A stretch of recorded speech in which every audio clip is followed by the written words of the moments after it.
اور جناب فیصل وافڈہ صاحب ہمارے ساتھ موجود ہے, یہ بھی اب سینئر سیاستدان ہے. کہیں آپ کا نام بھی وزیر اعظم کی لسٹ میں تو نہیں آ رہا؟ سینئر سیاستدان تو آپ ہیں. آصف صاحبہ, اس ملک کے اندر نا کیا سرائیاں جو ہے نا گوسپ بیسڈ ہم ملک بن چکے ہیں. بالکل. تو آپ نے جیسے اپنے ابتدائی میں کہا کہ 100-200 تو پھر رہے ہیں, تو 100-200 میں 500 کر دیں, اس پہ کوئی مسئلہ نہیں ہے. درست بات ہے, اس کا تو کوئی جواب ہے نہیں کسی کے پاس. لیکن خبر تو آپ کے پاس ہوگی کہ کون بنے گا وزیر اعظم. دیکھیں جی, میں آپ کو آنیسٹلی بتاؤں کہ ایز آف ناؤ اگر میں آپ کے شو پہ اس ٹائم پہ بیٹھا ہوں, اس پہ کوئی سیریس ڈبیٹ ڈسکشن, کوئی سیریس تھاٹ کسی بھی جگہ پہ کہیں پہ بھی کوئی موجود نہیں ہے. کوئی نہیں ہے. ٹھیک ہے جی, اب خبریں چل رہی ہیں, ذرائع چل رہی ہیں, کوئی چلوا بھی رہے ہیں, کوئی خواہشات پہ مبنی چلوا رہے ہیں, تو وہ تو ایک چلتا رہتا ہے پاکستان میں نظام. اور اسی طرح میڈیا بھی چلتا رہتا ہے, مسالہ بھی بکتا رہتا ہے, ایڈورٹائزمنٹ بھی آتی رہتی ہے, ہم سب بھی شغل ٹی وی پہ دیکھ لیتے ہیں, کچھ اچھا بھی دیکھنے کو مل جاتا ہے.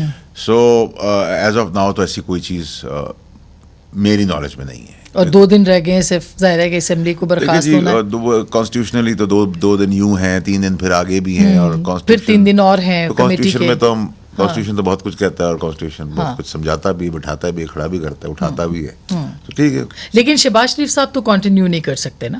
آئی تھنک کہ میرے خیال سے کوئی پروویژن ہے جس میں 2-3 دن کا ان کا گیپ ہے. 2-3 دن ہے, مگر آگے تو نہیں کر سکتے. نہیں, وہ تو میرے خیال سے اسٹیپ ڈاؤن, پریزیڈنٹ اپنی پارٹی کے تو وہ نہیں کر سکتے نا. اور یہ خبریں بھی اسلام آباد میں چل رہی ہیں کہ بھئی شاید وہ کنٹینیوشن ہوگی یا ایکسٹینشن آف کیبنٹ اسمبلی یا اس طرح کی کوئی باتیں جو ہے وہ بھی چل رہی تھی.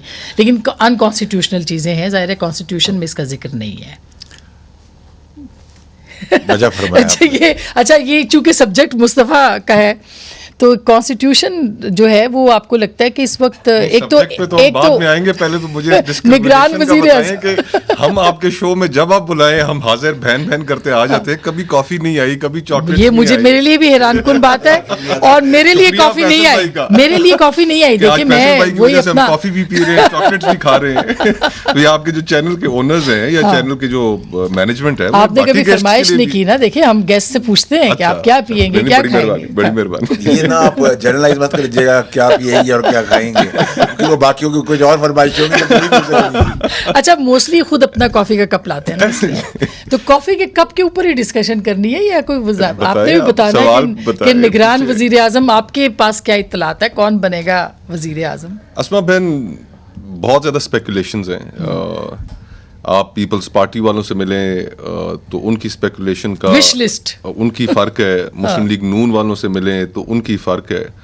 اور ویسے اسلام آباد کے اندر اس وقت کافی امیدوار وزارت عظمیٰ کے گھوم رہے ہیں. سنا ہے چند دن پہلے ایک صاحب باہر سے بھی کہیں سے آئے ہیں, 2-3 لوگ باہر سے بھی آئے ہیں.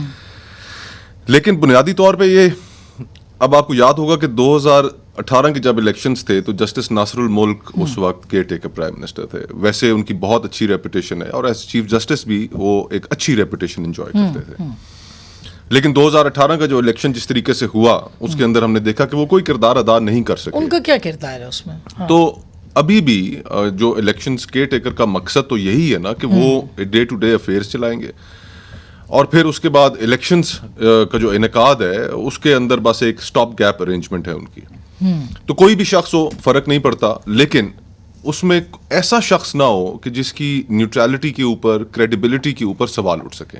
اچھا, مثلا شاہد خاقان عباسی صاحب کا بھی نام آ رہا ہے, تو ان کے بارے میں آپ کا کیا خیال ہے؟ نہیں, شاہد صاحب کا دیکھیں ایک جماعت سے تعلق ضرور ہے, لیکن ان کی شخصیت ایسی ہے کہ جس میں ان کی کافی حد تک ایکسیپٹیبلٹی جو ہے وہ اکراس پولیٹیکل ڈیوائڈ ہے. اور پھر اس کے علاوہ ابھی جو ریسنٹلی یہ جو مزید امپاور کیا گیا ہے کیئر ٹیکر پرائم منسٹر کو, تو اگر تو انویسٹمنٹس اور اس کے حوالے سے اب ایکچولی تو یہ ایسا ہونا ہی نہیں چاہیے تھا. اس لیے نہیں ہونا چاہیے تھا کہ جتنی جلد از جلد الیکشنز ہوں, پاکستان کے لوگوں کو فیصلہ کرنا